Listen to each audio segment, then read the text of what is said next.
सरदार भगत सिंह का पत्र सुखदेव के नाम। प्रिय भाई, जैसे ही यह पत्र तुम्हें मिलेगा मैं जा चुका हूँगा दूर एक मंजिल की तरफ। मैं तुम्हें विश्वास दिलाना चाहता हूँ कि आज बहुत खुश हूँ, हमेशा से ज़्यादा। मैं यात्रा के लिए तैयार हूँ।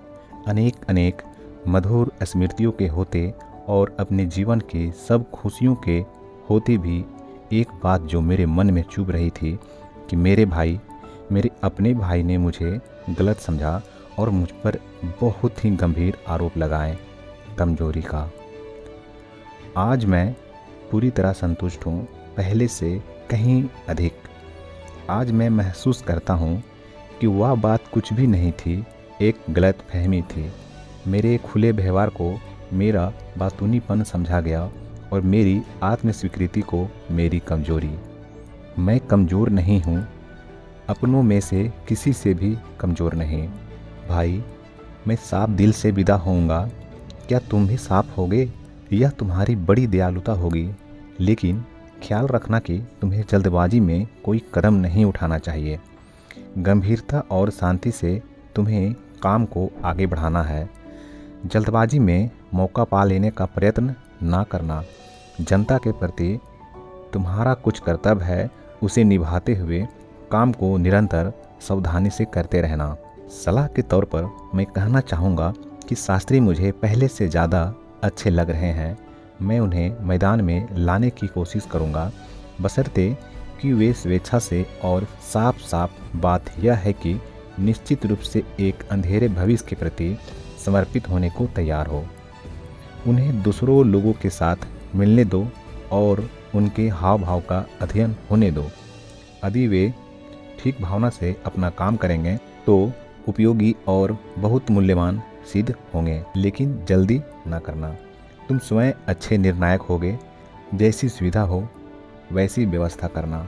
आओ भाई, अब हम बहुत खुश हो ले। खुशी के वातावरण में मैं कह सकता हूँ कि जिस प्रश्न पर हमारी बहस है उसमें अपना पक्ष लिए बिना नहीं रह सकता। मैं पूरे जोर से कहता हूँ कि मैं आशाओं और आकांक्षाओं से भरपूर हूँ और जीवन की आनंदमयी रंगीनियों से ओतप्रोत हूँ, पर आवश्यकता के वक्त सब कुछ कुर्बान कर सकता हूँ और यही वास्तविक बलिदान है। ये चीज़ें कभी मनुष्य के रास्ते में रुकावट नहीं बन सकती, बशर्ते कि वह मनुष्य हो।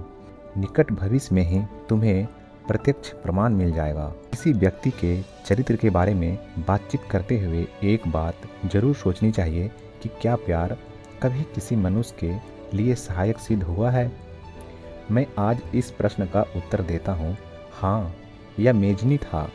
तुमने अवश्य पढ़ा होगा कि अपनी पहली विद्रोही असफलता, मन को कुचल डालने वाली हार, मरे हुए साथियों की याद वह बर्दाश्त नहीं कर सकता था। वह पागल हो जाता या आत्महत्या कर लेता, लेकिन अपनी प्रेमिका के एक ही पत्र से वह यही नहीं कि किसी एक से मजबूत हो गया, बल्कि सबसे अधिक मजबूत हो गया।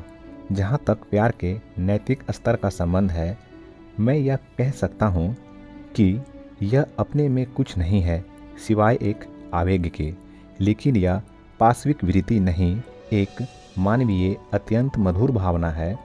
प्यार अपने आप में कभी भी पाश्विक वृत्ति नहीं है। प्यार तो हमेशा मनुष्य के चरित्र को ऊपर उठाता है। सच्चा प्यार कभी भी गढ़ा नहीं जा सकता, वह अपने ही मार्ग में आता है, लेकिन कोई नहीं कह सकता कि कब। हाँ, मैं यह कह सकता हूँ कि एक युवक और एक युवती आपस में प्यार कर सकते हैं और वे अपने प्यार के सहारे अपने आवेगों से ऊपर उठ सकते हैं, अपनी पवित्रता बनाए रख सकते हैं। मैं यहाँ एक बात साफ कर देना चाहता हूँ कि जब मैंने कहा था कि प्यार इंसानी कमजोरी है, तो यह एक साधारण आदमी के लिए नहीं कहा था। जिस स्तर पर कि आम आदमी होते हैं, वह एक अत्यंत आदर्श स्थिति है जहाँ मनुष्य प्यार, घृणा आदि के आवेगों पर काबू पा लेगा। जब मनुष्य अपने कार्यों का आधार आत्मा के निर्देश को बना लेगा। लेकिन आधुनिक समय में यह कोई बुराई नहीं है, बल्कि मनुष्य के लिए अच्छा और लाभदायक है।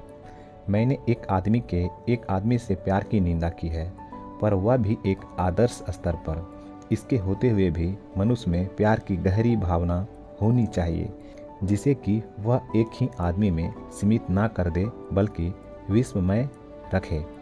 मैं सोचता हूँ मैं अपनी स्थिति अब स्पष्ट कर दी है।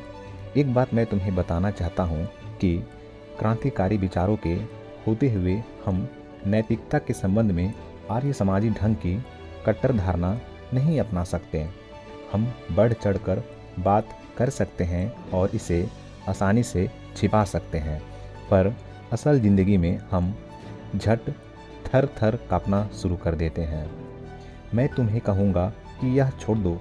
क्या मैं अपने मन के बिना किसी गलत अंदाज के गहरी नम्रता के साथ निवेदन कर सकता हूँ कि तुमसे जो अति आदर्शवाद है उसे ज़रा कम कर दो। मैं उनकी तरह से तीखे ना रहो जो पीछे रहेंगे और मेरे जैसी बीमारी का शिकार होंगे। उनकी भर्त्सना कर उनके दुखों तकलीफ़ों को ना बढ़ाना। उन्हें तुम्हारी सहानुभूति की आवश्यकता है।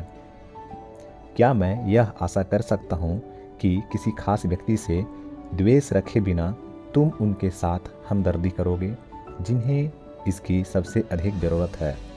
लेकिन तुम तब तक इन बातों को नहीं समझ सकते जब तक तुम स्वयं उस चीज़ का शिकार ना बनो। मैं यह सब क्यों लिख रहा हूँ? मैं बिल्कुल स्पष्ट होना चाहता था। मैंने अपना दिल साफ कर दिया है। तुम्हारी हर सफलता और प्रसन्न जीवन की कामना सहित, तुम्हारा भाई भगत सिंह।